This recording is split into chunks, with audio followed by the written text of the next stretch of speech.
इसहाक डार को बनाना है तो उससे बेहतर है फिर नवाज शरीफ को बना दें, उससे बेहतर है मरियम नवाज को बना दें, शहबाज शरीफ को बना दें। इसहाक डार में और उनमें फिर फ़र्क क्या रह गया है? अगर आपने उन्हीं को बिठाना है, बनाना है और ये तर्ज अमल है आपका, तो फिर आप इस तरह करें कि इस मुल्क में इलेक्शन कराई ना। इसमें आइन के मुताबिक न्यूट्रल और इंडिपेंडेंट इम्पार्शल होते हैं। इलेक्शन एक्ट के मुताबिक भी यही है, और अगर ऐसा बनाने की कोशिश हुई फौरी तौर पर चैलेंज किया जाएगा। अगर देखें लोटाक्रेसी के वो बादशाह हैं, सिंध हाउस में जाकर के जो कुछ वो अल्फाज और अलकाबात फरमाते थे अपनी ही पार्टी के बारे में, पीटीआई के बारे में, क्या उसको ये हक हासिल है? आइन के तहत सिर्फ इम्पार्शल केयर टेकर सेटअप आ सकता है जिसका किसी पॉलिटिक्स से कोई ताल्लुक़ नहीं है, क्योंकि उनका सिर्फ एक काम होता है free fair and honest elections कराना। अगर इसहाक डार को बनाना है तो उससे बेहतर है फिर नवाज शरीफ को बना दें, उससे बेहतर है मरियम नवाज को बना दें, शहबाज शरीफ को बना दें। इसहाक डार में और उनमें फिर फ़र्क क्या रह गया है? अगर आपने उन्हीं को बिठाना है, बनाना है और ये तर्ज अमल है आपका, तो फिर आप इस तरह करें कि इस मुल्क में इलेक्शन कराई ना। फिर इलेक्शन की ज़रूरत ही नहीं है, आप नॉमिनेट कर दिया करें, आज के बाद ये हमारा किंग और बादशाह होगा, और उसके बाद आप चलाएं, जो दिल करे कराएं। इस खौफ और जबर की फ़िज़ा ख़त्म करें, फ्री एंड फेयर इलेक्शन के लिए पहले माहौल बनाएं और उसमें इंडिपेंडेंट किस्म के लोग लेकर आएँ। आपने जो वहाँ आपने देखा मिनिस्टर एएनपी का, उसको निकाला। अब बात यह है कि वो अपने घर में जलसे कर रहा है एएनपी के, और वहाँ सब ने एडमिट किया है जी ज़्यादा बंदे फजल रहमान पार्टी के हैं, कुछ बंदे हमारे हमने तकसीम कर लिए हैं। और अगर ये इस तरह बंदर बांट करना है इंटरम और केयर टेकर सेटअप की भी और आगे भी, और जो देखें हमारे खानवादे या हमारे 25 करोड़ आवाम का फ़ैसला या दुबई में करते हैं या लंदन में करते हैं, और ये 25 करोड़ आवाम जो ग़ुलाम बैठी हुई है, तो भाई उधर से पहले अंग्रेज़ लंदन में बैठ के हमारे ऊपर हुक्मरानी करता था, अब ये काले अंग्रेज़ वहाँ बैठ के हमारे ऊपर हुक्मरानी कर रहे हैं। ये हमारे अवाम के सोचने का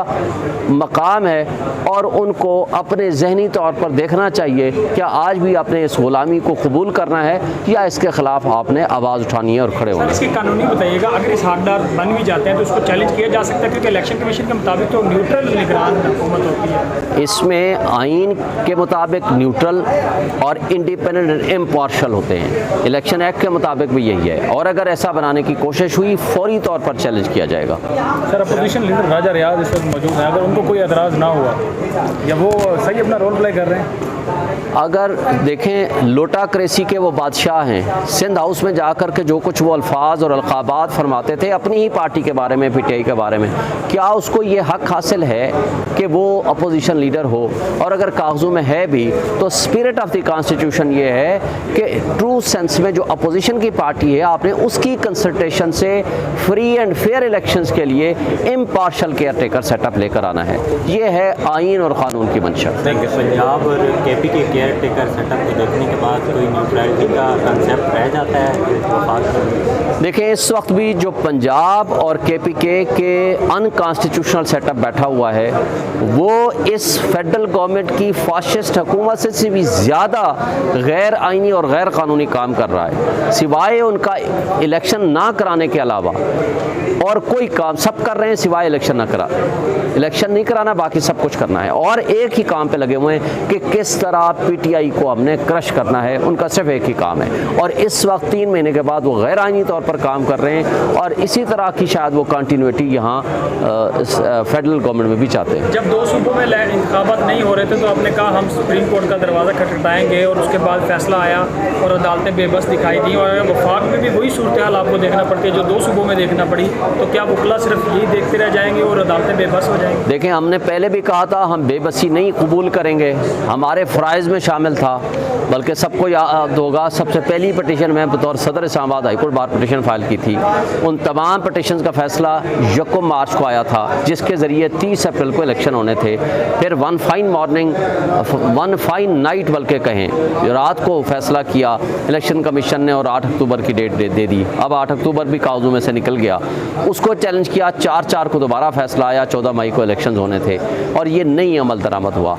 या ये कमज़ोरी सुप्रीम कोर्ट की है या ये कमज़ोरी हमारे तमाम उन इदारों की और उन तबकों की है जिनकी ज़िम्मेदारी है कि आइन पे अमल दरामद करें। हमने अपनी ज़िम्मेदारी पूरी कर दी। तारीख़ में हर उस शख्स को याद रखा जाएगा कि किसने इस गैर आइनी इक़दाम का साथ दिया और किसने आइन के मुताबिक फ़ैसले दिए, आइन के ऊपर खड़े रह के आइन का साथ दिया। ये तारीख़ लिखेगी, तारीख़ और वक्त बताएगा। शोएब शहीन साहब, ये कि इमरान खान साहब ने कराया कि जो साइफर का मामला था इसमें अटार्नी जनरल जो थे साबिक़, उन्होंने अदालत को सही तरह से असिस्ट नहीं किया और अदालत को जो है वो पोजीशन से क्लियर नहीं की। उनका मौक़िफ़ किस हद तक दुरुस्त है इमरान खान? देखिए, इस हद तक तो बात दुरुस्त है कि साइफर की कॉपी कॉन्फिडेंशियल भेज दी थी स्पीकर साहब ने, लेकिन during the course of arguments अगर उस पर रिलायंस करना था अटॉर्नी जनरल ने तो वो उसको सील्ड फॉर्म में उसको चीफ जस्टिस ऑफ पाकिस्तान को विद कॉन्फिडेंशियलिटी के साथ उसको प्लेस करना चाहिए था, उस पर आर्गूमेंट्स करना चाहिए था इन कैमरा, और अगर वो उनका मौक़िफ़ सामने आता तो बकौल इमरान खान साहब के situation would have been change. इस हद तक तो बात दुरुस्त है। Thank you sir.